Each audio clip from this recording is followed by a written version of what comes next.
Today we're going to go gliding. Hi, my name's Liz Sparrow and I'm a long-term member of the British gliding team. I'm a glider pilot and I'm an engineer. And I can't think of anything that's more fun than being an engineer and being a glider pilot. Today we're going to have a look at how gliders work. So what is gliding? Some of you may know, some may not. But gliding is using gliders which have no engines. And because they have no engine, it relies on pilot skill and rising air to keep them flying.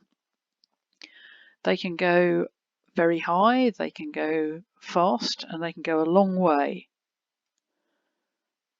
The highest that a glider has gone is over 76,000 feet. Now, most airliners fly at around 30 to 40,000 feet.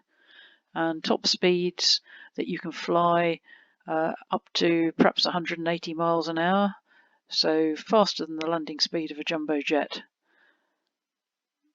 And the world record distance is more than 3,000 kilometres, which is further than flying from the UK to Greece. And they can do all of this on renewable energy coming from the sun and the wind. But we do need a bit of a hand to get airborne. And there are two ways normally we get airborne. One is a winch launch, where you hook the glider onto a cable that's stretched out the length of the gliding field and you wind it in, and that gives the glider enough speed that it can climb. And once it's up there, it needs to look for a source of this renewable energy, thermals, rising air, to stay up. Or we can go and tow behind a tow plane, take an air tow, which, as you can see, you hook the glider onto the end of a cable behind a power plane, and that gets you into the air. And once you're up there, you're looking for these rising air currents to stay up there and do the amazing and awesome things we do in a glider.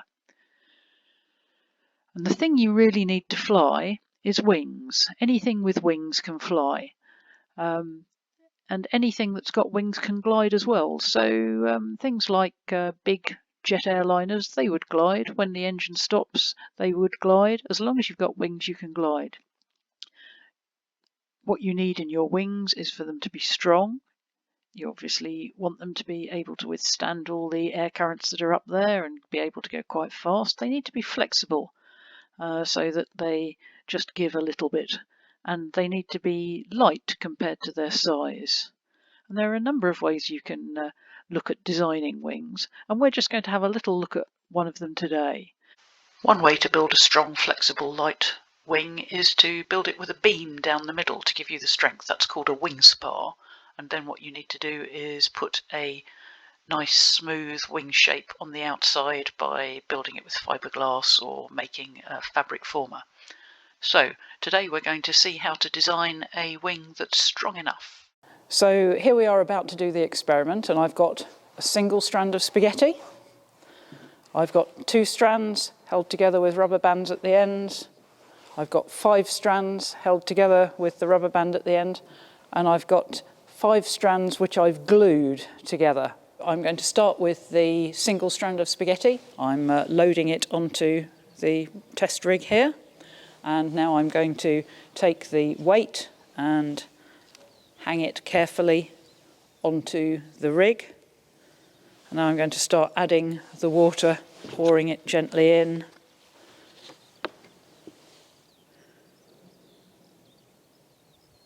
Oh, and there it goes. So let's see what we've got. So that's 39 grams. So I'm just going to write that in my notebook. So here we go, putting the 2 strands onto the rig. I'm going to put the weight on. Just going to carefully pour water in.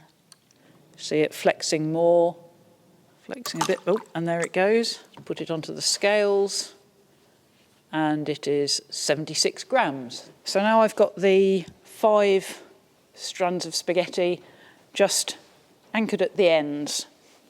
It's quite a lot stronger, so I'm adding a little bit of extra weight. And I want you to watch them carefully as we increase the weight here. Watch what happens. Oh, there we go. Just broken at that weight there. just about as much as my pot will hold here, so we're going to have to find something heavy to put in that for next time. And that is 167 grams.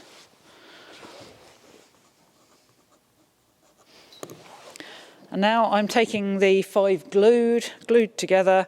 As you can see, they are stuck together, hanging the weight on the rig. And so here we go, just adding a bit more in here.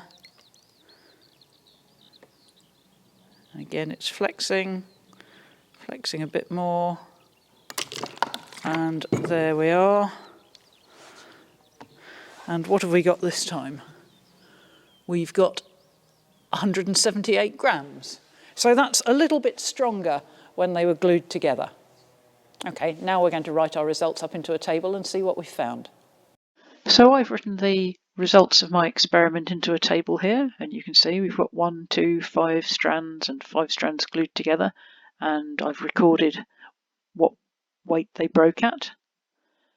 And if I draw that onto a graph, it looks like this. And the reddy brown line there shows the 1 strand, the 2 strands and the 5 strand. But what we also discovered from gluing them together was that by gluing the strands together, it actually got stronger. Now it's your turn. Design me a spar that'll carry 95 grams. And how many strands would I need if I wanted a spar that would carry 110 grams? You might well want to make it as strong as possible without taking any more space or any more weight, and now gluing it together, which is called laminating, is a good way of doing it. Now you're going to have a go at this yourselves. What you'll find is that not all spaghetti is the same, and so if you try it in groups, some of you will get slightly different results. So we'd like you to plot your own graph once you've done it. Write all your results into a table and then plot your own graph, and then take the average values from all of the class and see what you get there.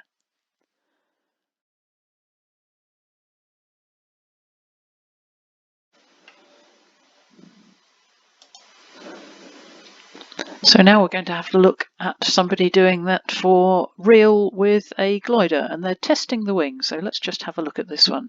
Here we go. And you can see the rig they've got here.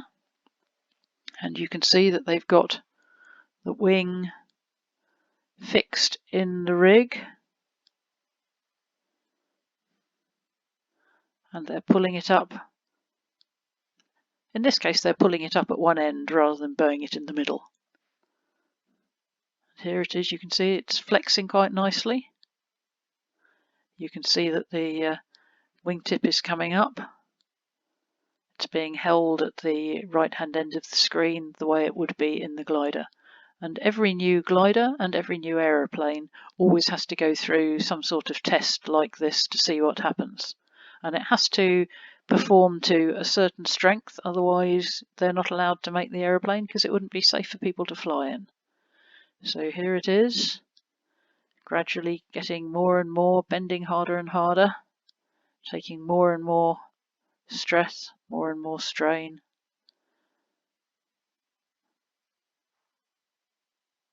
Nearly done. It's doing very well so far. This is much more than it would bend in normal use. And there's one of the things, 1.5 is one of the things that it has to achieve without breaking.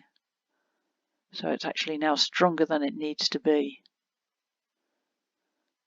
Quite a bit stronger than it needs to be, and it hasn't broken yet. Here we go. They're going to keep on going till it breaks.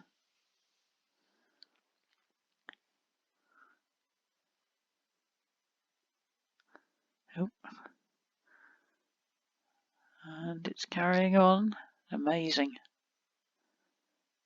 Oh, look, the rig broke and the wing is still okay. Now that shows you just how strong some of these designs are. So we've seen that you can make something stronger by laminating. And what else is laminated, I wonder? I bet you can list some things, but certainly anything made of fiberglass, that's laminated. So for a glider, it's not just the wings, but also the body of the glider. That's all laminated. And there are lots of other things, boats, for example, fiberglass boats, and a number of jet planes and so on. They're all laminated. Military helicopters, the rotors, they've got laminated parts on them because they want to be very tough and very light. Car windscreens, they're laminated, and that actually makes them tougher, but it also means that when they break, they break into small bits rather than nasty big shards that could cut you if you do have an accident in a car. But one of the original things that's laminated is trees and plant stems. They're made up, if you look at them, of lots and lots of little fibres all running the length of the stem and all joined together. And that's what makes a tree a very flexible, tough thing. And that's why we use wood in so many things, because it's light and it's very strong.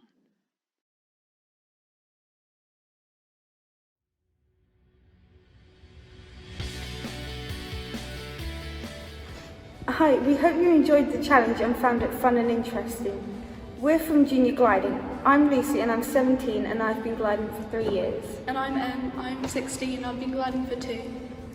Did you know that you can fly on your own in a glider before you can drive a car? If you want to find out more about gliding, go to the British Gliding Association website, www.gliding.co.uk. There are around 80 gliding clubs across the UK. We hope to see you in the skies soon.